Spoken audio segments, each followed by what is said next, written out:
2005-yil avgust oyida Voronezh viloyatining Semolik tumani qishloqlaridan birida dog'istonlik oila vahshiyona qirib tashlandi. Erkakning tanasiga 17 marta pichoq urildi. Uning xotiniga 10 marta, 8 yoshli o'g'liga esa 4 marta. Tergov davomida turli versiyalar ilgari surildi, ammo ularning hech biri tasdiqlanmadi. Keyinchalik ma'lum bo'lishicha, jinoyatchi Dom 2 teleko'rsatuvida qatnashish orzusida yurgan ekan. U sevgizlagan. Ammo tarix sahifalarida Rossiyada umrbod qamoqqa hukm qilingan yagona mahbus sifatida qoldi.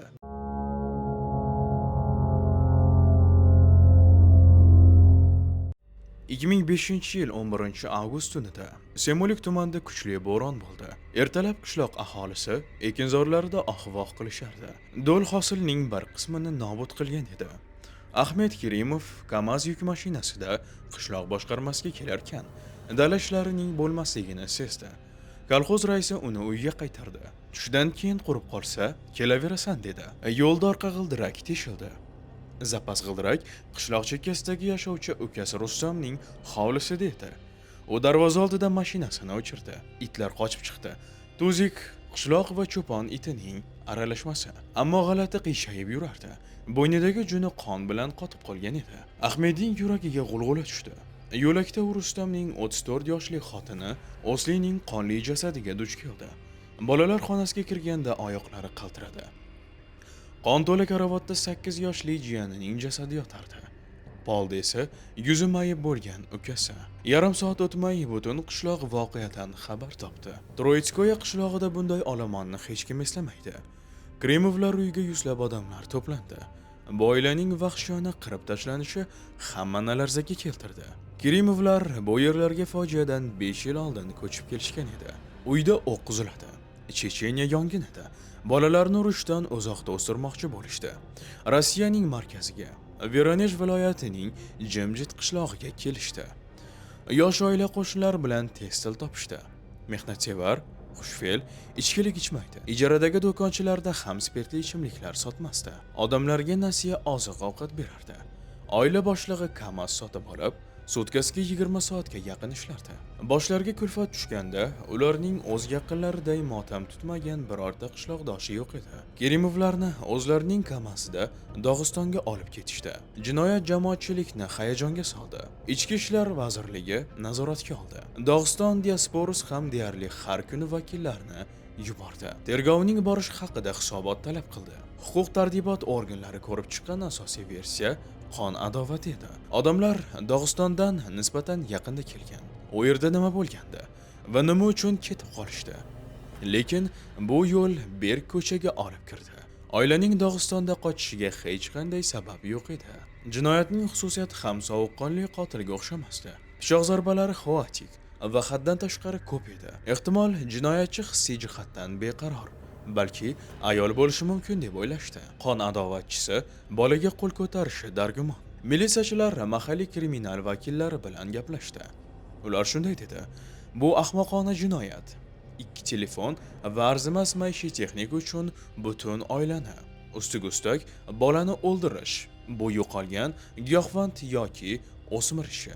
Ekspertlar jinoyat joyida ko'plab barmoq izlari, jumladan devorda qonli kaft izini topishdi. Ma'lumotlar bazasida mos kelmadi. Demak, izlanayotgan shaxs avval sudlanmagan va kaftida yarasi bor edi. Jinoyat joyidan uyali telefonlar yo'qolgan edi. Tergovchilar jinoyatchi sodda bo'lib, ulardan xalos bo'lmasligi ehtimoliga umid bog'lashdi. U nafaqat telefonlarni tashlamadi, balki ulardan foydalanishda davom etdi. Hisob to'ldirilib turganiga ham parvo qilmadi. Tergovchilar noma'lum abonentning aloqasini o'zlari to'ladilar. Bir qo'ng'iroq Minskka, biri Dom 2 teleko'rsatuviga, yana biri tanishuv xizmatiga qilingan edi. Dom 2 guruhi bilan bog'lanib, qo'ng'iroq qilgan o'zini Yegor deb tanishtirganini va loyihada qatnashmoqchi ekanini aytgani ma'lum bo'ldi. Militsiyachilar, semiluklar va atrofda yashovchi barcha Yegorlarni tekshirishdi. Natija esa yo'q edi. Navbatdagi qo'ng'iroqni kutishga to'g'ri keldi va qo'ng'iroq bo'ldi. Va suhbatda jinoyatchi Semiluk tumanining Novoselskoye qishlog'ida yashashini aytdi. Bu jinoyat sodir etilgan Troitskoye qishlog'idan 7 kilometr uzoqlikda edi. Huquq-tartibot organlari mahalliy do'konga kirib, mahalliy Yegorlar haqida so'rashdi. Sotuvchi ayol 2 qadam narida bir Yegor yashaydi. U yarim afrikalik. Bir necha kundan beri qo'li bog'liq, dedi va qo'shib qo'ydi. Birinchi telefon va jinoyat joyidagi narsalar topilgunga qadar 23 yoshli Mulat Yegor Bulak o'zini tuta oldi va hech narsani bildirmadi. Uyda yig'ilgan yo'l sumkasi ko'zga ko'rinib turardi. Onasi Natalya Lepniskaya esa asabiy edi. Taxta uyum orasida o'g'irlangan telefonlar va videoplayerlar topilganda u faryod ko'tardi. 3 soat davomida bu emas, bo'lishi mumkin emas deb yig'ladi. Bulak esa hibsga olingandan so'ng tan oluvchi ko'rsatmalar bera boshladi. Natasha 18 yoshga to'lmasdan u Kongoli talaba Osari Bula Jane Rain bilan Minskda tibbiyot institutida o'qidi. Qarindoshlari qarshi chiqdi. Qizning sevgilisi qora tanli bo'lsa ham, Natasha ishq olovida yondi va ko'p o'tmay homilador bo'ldi. Otasi bu bola bizning uyga qadam bosmaydi dedi. 1983-yil 1-aprelda Yegor tug'ildi. Hazil kunida dunyoga kelgan bola eng yaqin qarindoshlarini ashaddiy dushmanga aylantirdi. Yegorning otasi tez orada Kongoga jo'nab ketdi. 2 yildan so'ng uning vafot etgani xabar qilindi. Natalya o'qishni tark etdi. Diplomli shifokor bo'la olmadi. Ahvoli og'ir edi. Qora tanli go'dakcha bilan yolg'iz, ersiz, tirikchilik yo'q. Yaxshiyamki, bir erkak uning muammolarining bir qismini o'z zimmasiga olishga rozi bo'ldi. Buning evasiga qimmat narx to'lashga to'g'ri keldi. U ularni poytaxt Minskdan uzoq qishloq Voronej viloyati Semiluyk tumanining Troitskoye qishlog'iga olib ketdi. U yerda 10 yil yashadilar. Yangi hayot o'nglanmadi. Lekin orqaga qaytish ham yo'q edi. Minsk uni kutmaydi. Qiz yanada chuqur qishloq, qo'shni Novoselskoyega ko'chdi. Mahalliy ambulatoriyaga hamshira bo'lib joylashdi. Yegorning ahvoli og'ir edi. O'sha g'alati qiyofali 12 yoshli bola qishloqda haqiqiy bepushanga aylandi. O'qishi yomon edi. Troitskoyeda 5-sinfda 2 yil o'qidi. Zo'rg'a 11-sinfni bitirdi va onasining bo'yniga osilib qoldi. Ba'zan kunlik ishlar qilardi. Doimiy ishi yo'q edi. Qizlar ham qo'ng'ir yigitni chetlab o'tardi. Kasal, yopiq va jimjit. Tekis oyog'i tufayli armiyaga bormadi.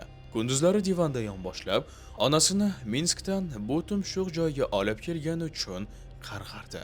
Zerikishdan Yegor do'konga o'g'irlik qildi, tutildi. 1 yil muddatli jazoga hukm qilindi. Keyin qo'shnilarining mashinasida akkumulyator o'g'irlardi. Onasi pul berib, janjalni bosardi. O'z kriminal tajribasidan Yegor xulosa chiqardi. Hamma atrofdagi qora tanli faqat men. Demak, kimdir meni ko'rsa, qochib qutula olmayman. 2005-yil 11-avgust kuni Yegor butun kun zerikdi. Havo bo'g'iq edi. Minskdagi xolasinikiga ketmoqchi edi. Pul topish kerak edi.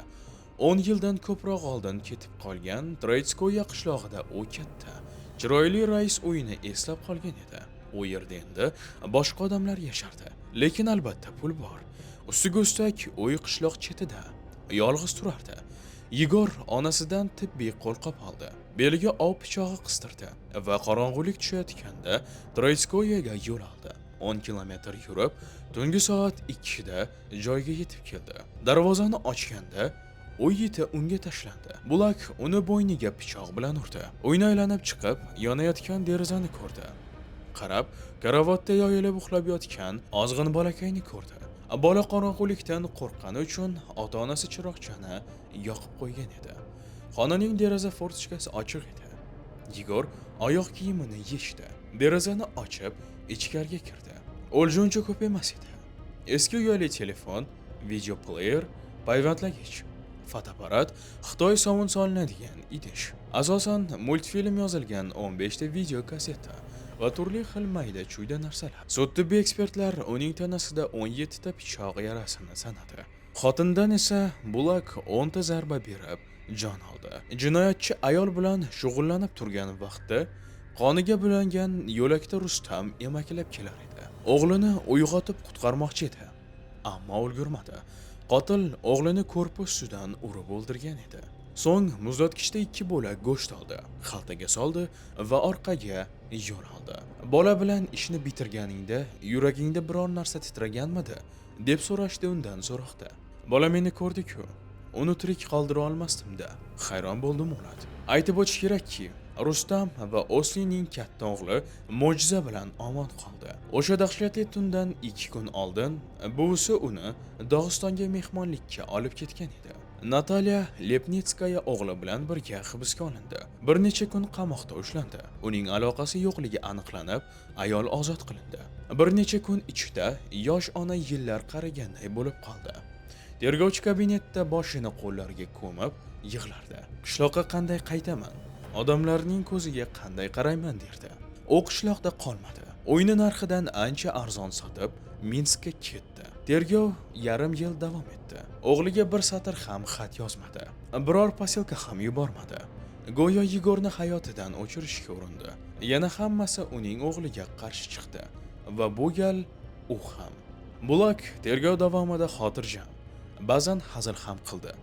Faqat bir marta tergovchi uni ta'sir ostida qolganini sezdi. Bulak jinoyat ko'rganning bayonnomasini o'qib, titrab qaltiradi.